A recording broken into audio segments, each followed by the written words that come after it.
Welcome to another immigration art video. My name is Art Serratelli, and Mara Mijal and I together, we're the partners, the immigration law partners over here at Serratelli Mijal PLLC.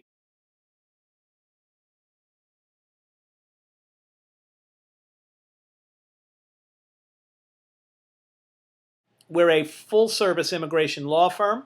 We handle cases wherever United States federal immigration law is applied, at the United States consulates and embassies across the world, and we have clients inside America all over the United States. So if you have a question, please feel free to give us a call.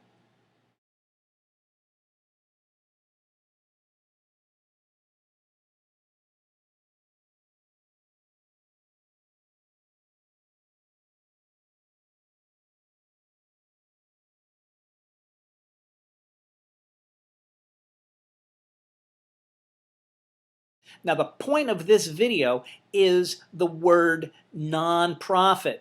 Everybody who hears my video and who hears me speak on campus, they all hear the word nonprofit, but they forget the key phrase that follows the word nonprofit. It's not good enough just to find a nonprofit employer.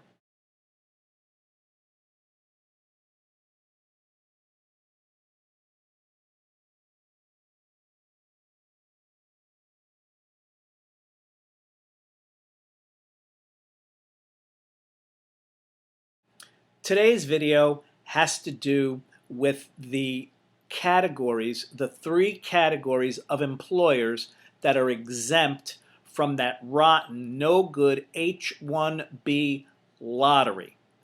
Another way to say that is we're going to focus on the three categories of employer that are cap exempt. Very briefly, here are the three categories.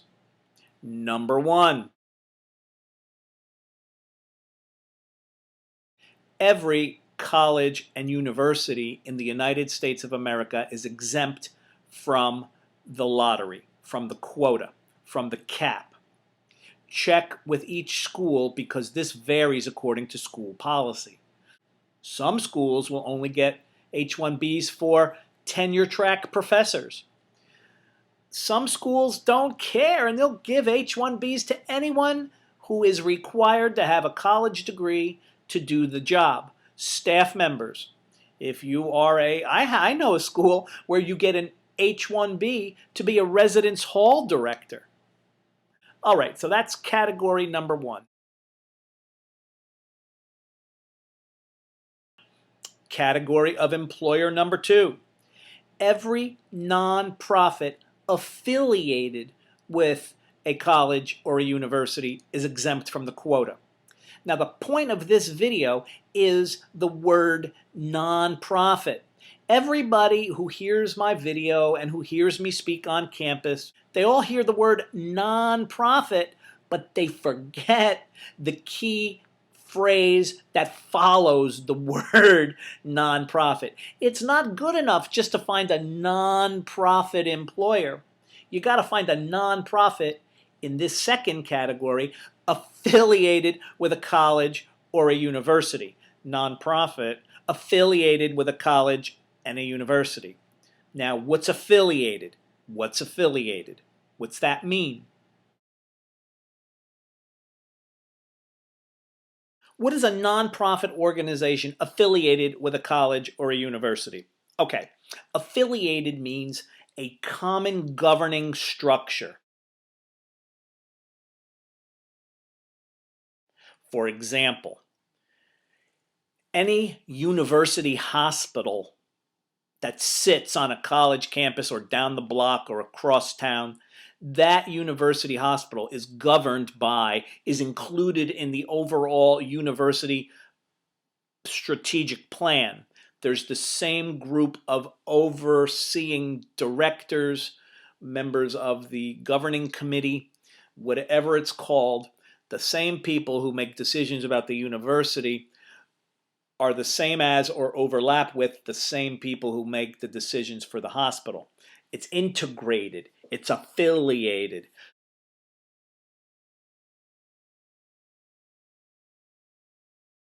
UCLA Medical Center, the people that run UCLA Medical Center are responsible to some other administrators in UCLA, and they overlap in responsibility. That's affiliated. It's not loosey-goosey, it can't be, and in the olden days, it could be. Again, the government changes the rules on us by changing their interpretation, but they never change the law. In the good old days, it could be a little loosey-goosey. We're affiliated because Professor X from our university goes down the street to a nonprofit and he runs a class on civil disobedience. Because Professor X works at this university and he also teaches civil disobedience at the nonprofit down the street, we all want to call the nonprofit down the street affiliated with the college through the efforts of Professor X. That's very, very weak. Very weak. Here's another good one. A research foundation, a nonprofit research foundation connected to a university that keeps track of all the grant money. If Professor X gets a grant for $1 million, you just don't want Professor X receiving that grant money. He'll go out and buy a big house. He'll party with 20-year-olds and get a convertible. We don't want these guys touching the money. We want to disperse it to them as justified and as needed. So the nonprofit research foundation is integrated with the university. The university needs the grant money directed to the right professors in the right labs at the right time. The separate accountable research foundation is reporting into the university somehow so that the money is distributed properly. That's interconnected again. That's affiliated. The third category of H-1B lottery exempt employer, cap-exempt employer. The third category is a nonprofit research organization. And once again, everybody focuses on the word nonprofit.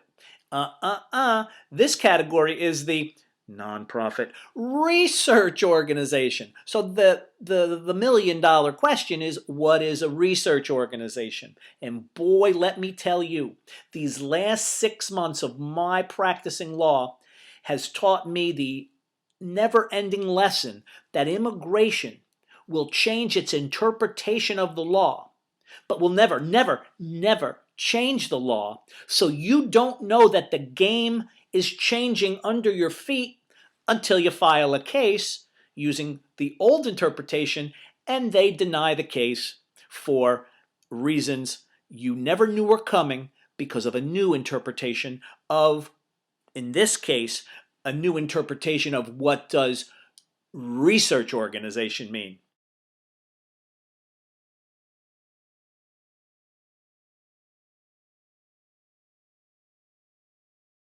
The new interpretation of research organization is much more narrow.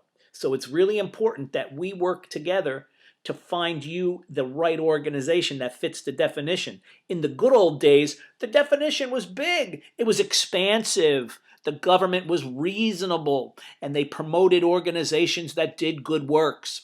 Do they do that anymore? No, no. They have narrowed the definition, and if that reduces the good works in the world, one human being helping another, they don't care. Good karma? They don't care about good karma. I do. So let's take a look.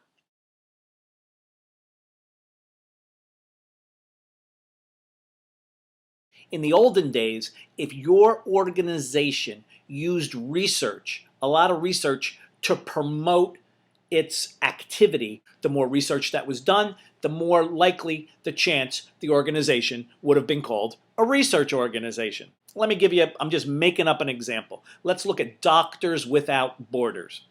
The New York City or the Washington, D.C. office of Doctors Without Borders, they would say this in an H-1B application.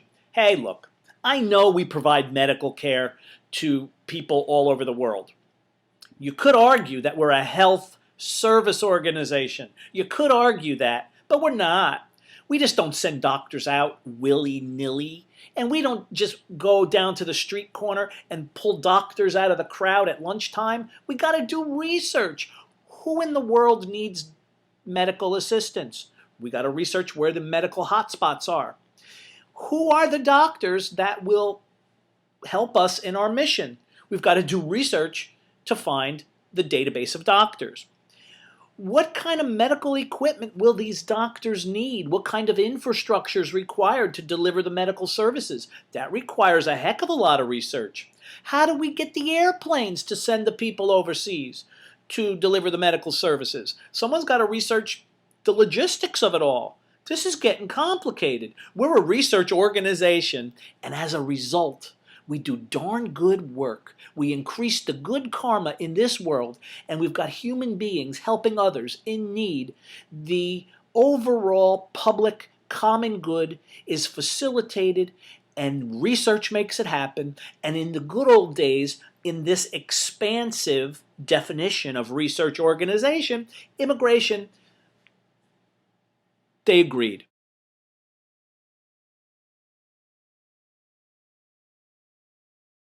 Those were the days. So what are these days? What's it like today? Here's what it's like today. The government is essentially saying this. The mission of your organization has to be research. Research can't be the driving factor that lets you provide some other service that is your mission. You want to be providing medical care all over the world? Great. You're a medical provider. You're not a research organization. Example, Brookings Institute or other think tanks, their mission is to research the issues of the day and prepare white paper policy statements to solve problems. How do I know what the mission is of an organization? Even though they're nonprofit, God bless America, even though they're nonprofit, they still have to file disclosure statements with the IRS, the Internal Revenue Service, the people who collect taxes. Tax-exempt organizations still file paperwork with the people who collect taxes that they don't have to pay. What is the name of the form that they file? It's called IRS Form 990. And on line 1 of the 990, it says mission statement, and the organization fills it in. If the word research or policy or white papers or some formulation using other words to indicate research, if that's not in line number 1 of the 990, immigration blows a gasket. They have a fit, and they're ready to deny your application for cap exemption. The other thing they look at, even if you did not artfully create your mission statement because when you wrote the mission statement 25 years ago, you weren't thinking about the H-1B cap, so maybe the word research is not in there. Maybe something about educating the public or something, whatever. The next thing immigration will look for is branded reports. Research, analysis, and conclusions presented in the form of a report, a white paper, some sort of significant document with the organization brand somewhere on the paperwork. This is the formal work product of our organization. It is research. It is presented to you, and our logo is on it. Therefore, we are a research organization. Which organizations have the best chance of being classified as research organizations?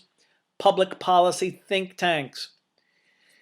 Trade Association, the American Bankers Association. I'm sure they research every possible loophole to enrich Wall Street and stick it to Main Street in the vernacular of today. The National Association of Broadcasters in Washington, D.C. How about this one? The American Immigration Lawyers Association, AILA, American Immigration Lawyers Association. All these industry players need industry research. Who does the research for an industry? The Trade Association. To summarize, I make this video to remind you that nonprofit is not the key. The key is nonprofit affiliated with a college or university, or nonprofit research organization. And the two key things to keep in mind are the ever-changing definitions of affiliated, the definition of research organization. So listen, I know this stuff is a pain in the neck. I know employees seeking jobs have trouble with this. Lawyers have trouble with this. You contact me. Mara and I are standing by to give you whatever help we can to make your navigation of this crazy immigration system just a little bit more pleasant, because it can get awfully darn unpleasant. So we're here. Contact us. Thank you.